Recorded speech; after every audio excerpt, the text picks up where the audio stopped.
Assalamualaikum dan selamat sejahtera. Okey, kita teruskan pembelajaran kita dengan topik yang seterusnya iaitu transpirasi.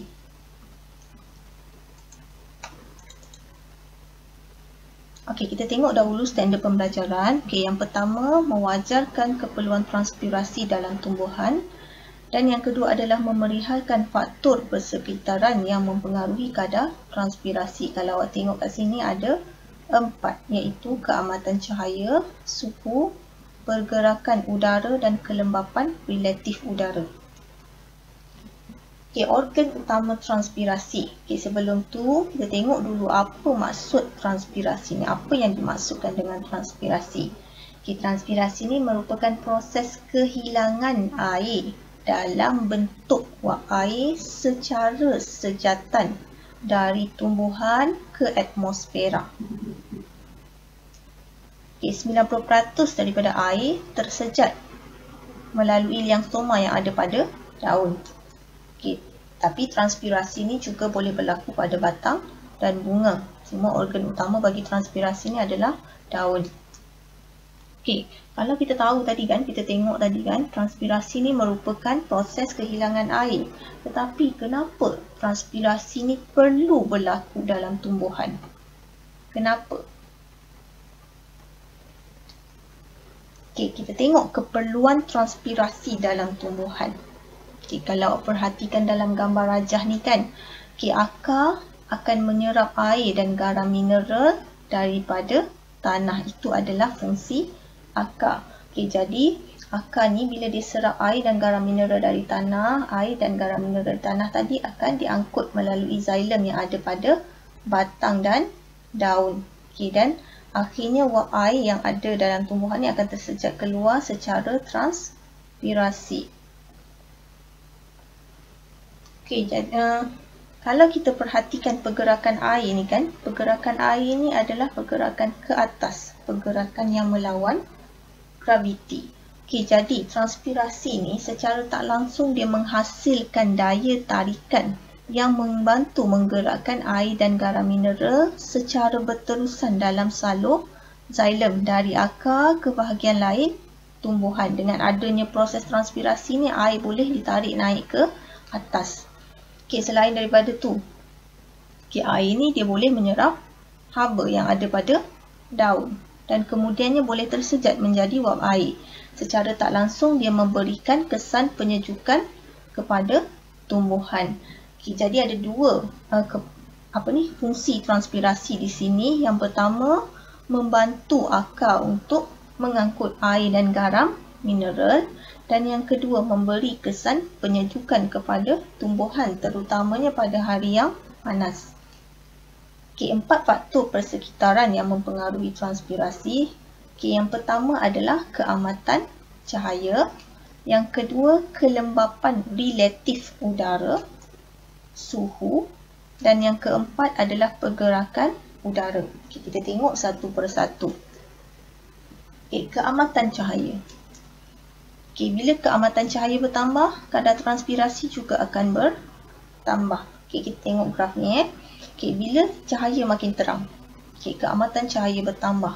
Okay, awak tengok graf ni meningkat kan? Okay, jadi kadar transpirasi bertambah. Okay, maksudnya akan banyak berlaku kehilangan air daripada tumbuhan. Wap air tadi boleh keluar daripada tumbuhan melalui liang stoma. Okay, tetapi dia tak terus meningkat. Okay, pada satu peringkat, okay, kadar transpirasi ni akan menjadi malar. Okay, kenapa malar? Okay, sebab apa di sini kelembapan udara, suhu dan pergerakan udara akan menjadi faktor penghad.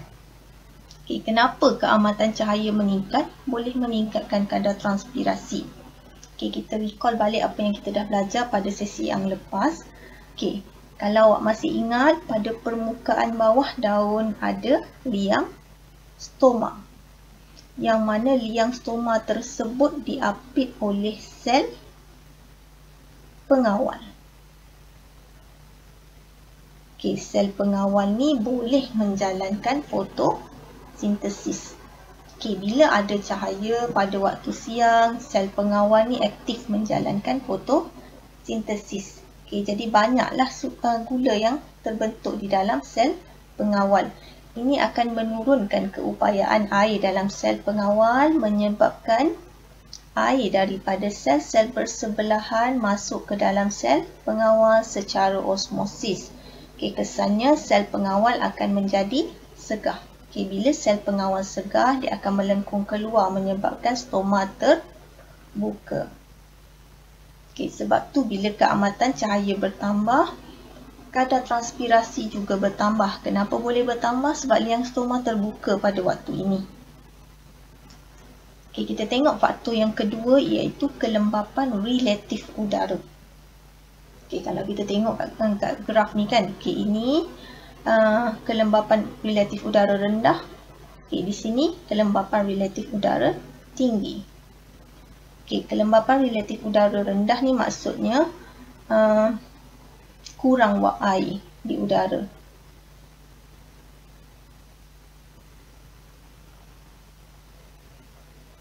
Okey, manakala kelembapan relatif udara yang tinggi maksudnya banyak wap air di udara.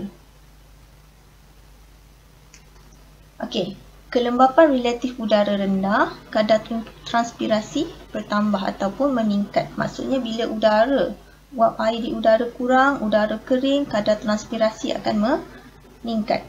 Okey, kelembapan relatif udara yang rendah, wap air semakin cepat tersejat daripada stoma.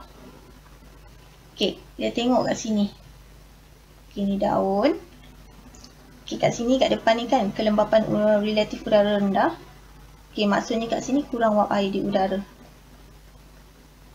Okey, manakala yang bawah ni, kelembapan relatif udara tinggi. Okey, banyak wap air di udara.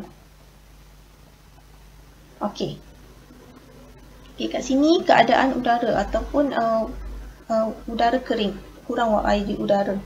Okey, jadi ia mewujudkan kecerunan kepekatan antara wap air di dalam daun, wap air yang terdapat dalam ruang antara sel di dalam daun dan di udara. Okey, jadi apa yang berlaku?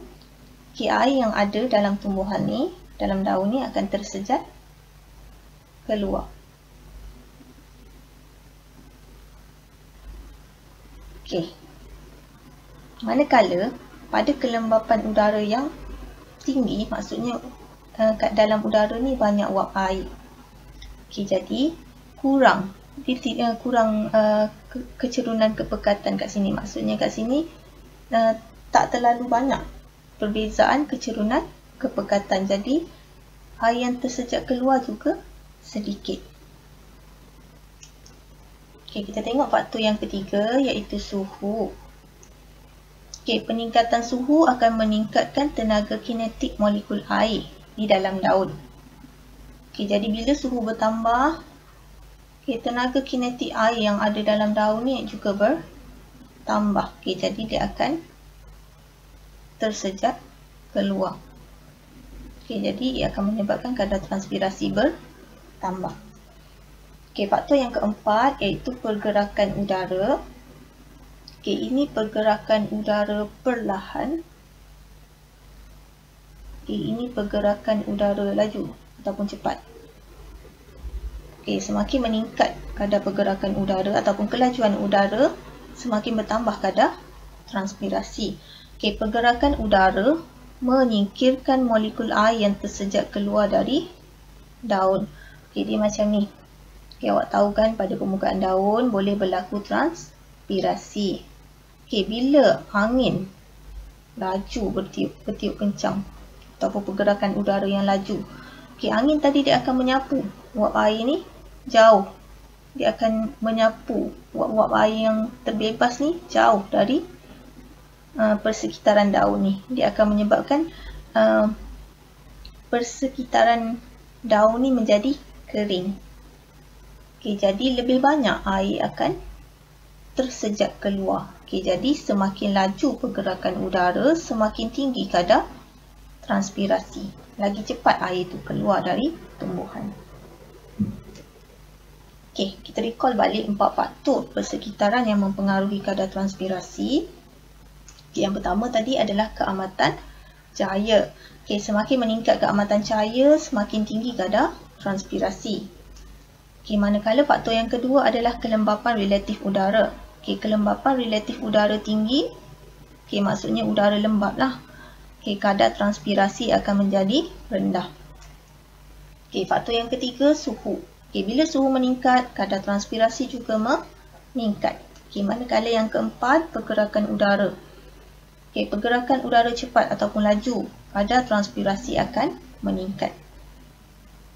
Okey, cikgu harap awak jelas ya berkenaan dengan 4 faktor persekitaran yang mempengaruhi transpirasi.